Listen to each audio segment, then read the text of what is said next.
Hello,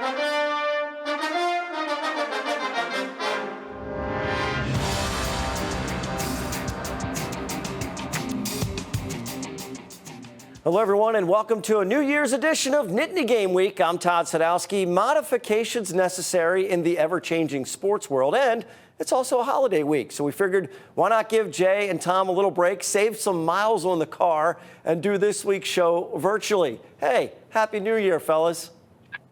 Happy New Year, Todd. And look, it does not matter if we're all sitting here in the studio or spread out across the Commonwealth. There's still plenty to discuss in our opening drive.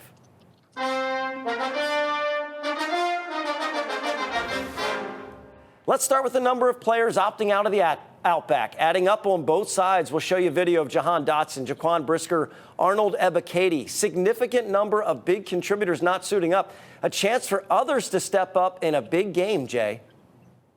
Well, you know, it's almost like you're looking at a spring game for next year. I mean, you're really focused on the kids that are coming back and some of the younger guys. And who knows, maybe we see Lucetta move to linebacker a little bit, or one of the safeties move up and play some linebacker. So I'll be curious, you know, people have to keep an eye on how they make some adjustments. Yeah, for sure, Jay. I think the thing is, too, you know, like it's just like the old saying, sudden change. A little adversity doesn't hurt anybody, right? And you may see some people step up, and, boy, it's a good start for next year. They get some experience and see how they play. Now, look, a lot of people will focus on the players not involved in the game, but the vast majority are still ready to go, and they face Arkansas. So, Tom, talk to us about the week leading up to the game, the practice, preparation, some of the other fun stuff that you've enjoyed and you get to do at the bowl site. Well, obviously, I'm sure it's quite a little different this year what they're doing because of the COVID. But, boy, there's nothing like going down there and you're all there together. We should get on early, you know, 4 or 5 days early and be down there and take a couple days off for Christmas and then get right into game week. But I always enjoyed the camaraderie and being with the guys, and everybody's family was down there. And I thought it was a real experience for everybody to spend some quality time together. And, you know, I always enjoyed it, and we had a lot of success. I think we were like 10-4 when we started to do it that way. So it was a good way to also, you know, you're still down there to win the darn game, and you want the guys to have a good time and all, but you're there for a purpose still. Jay, what about implementing that offense? How would that process go, or the game plan offensively? Well, you want to try before you get into that game week, because there are distractions and there's dinners and amusement parks and all that kind of stuff. You want to have things kind of tied up a little bit so that you're not ready to go, but you're close before you get in the game week.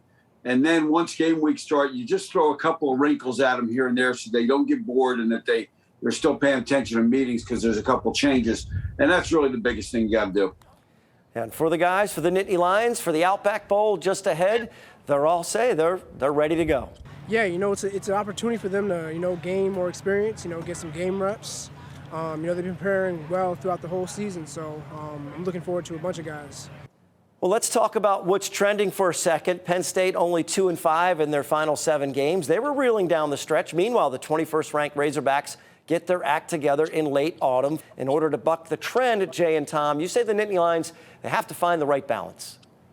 I think when you look at Arkansas, they have the kind of balance offensively that you would hope to have. And if you look at the numbers, you know, they're 217 a game rushing, 223 passing. They're only one of only 16 teams in the country that has 200 in both areas. And Tom, you know, you faced offenses like that as a coordinator. How tough is it when a team can do both? Well, I think it gets really tough, Jay, because the down and distance factors now are a little bit different. What they like to do, they're not afraid to, you know, to run the ball in pass situations. Okay, they've got a great run game, obviously, because of their head coach was an offensive line guy. So, you know, they're not afraid to run the ball in some situations where normally you'd be expecting pass. If you look at their quarterback, you know, KJ Jefferson, you take a look at where he ranks with some of the quarterbacks Penn State's already played. Obviously, Stroud from Ohio State's second in the country in passing efficiency. Jefferson is 7th. Very underrated nationally. A lot of people don't know about him. You have to be ready for that as well. You know, you better keep him in the pocket because he can run the ball, and I think that's going to be the pressure point of this game, is making sure that he doesn't get out of that pocket, because he does. He's very dangerous, you know, when he's on the move too. Yeah, and Todd, on the flip side with the run game, you know, when you look at historically since 1945, when they really started keeping run stats every game, you know, if you look at there's been 2 seasons in the last 7 years where Penn State's really had the lowest totals they've had. 2014 in the regular season had 1,243 yards. 2021 only 1,277. So hopefully, maybe this is a time to add some wrinkles. One of the great things about bowl games, you got a little extra time, you can add some wrinkles. Certainly in 2007, we put in a whole package for Darryl Clark. In 2005, we had a trap play that Florida State hadn't seen. And I think Tom was a special teams coordinator in 82 when they put a middle punt return against Georgia that gave him fits. So I'll be curious to see what Penn State and Arkansas come up with as change-up for the game.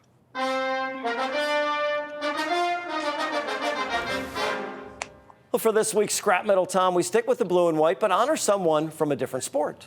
And how can you not honor Russ Rhodes?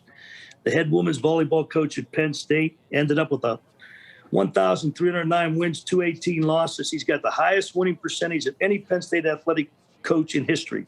That's 7 NCAA championships, most ever by any coach in that sport. 17 Big Ten champs, 15 times he was named Big Ten Coach of the Year, 5 times National Coach of the Year. He had 64 All-Americans, 74 All-Big Ten players, 100 academic All-Big Ten, 109 wins in a row at one point, and he never posted fewer than 22 wins in a season. Congratulations to Russ Rhodes on just an outstanding career, and proud to give him the Scrap Metal Award this week for sure. That's some serious credentials there. Congrats to Russ Rhodes on a phenomenal coaching career with the Nittany Lion. Still to come, our scouting report. Time for a deep dive on the Outback opponent. Coach Paterno and Coach Bradley dissect the Razorbacks offense and defense to show you what to look for during the game. More Nittany Game Week after this.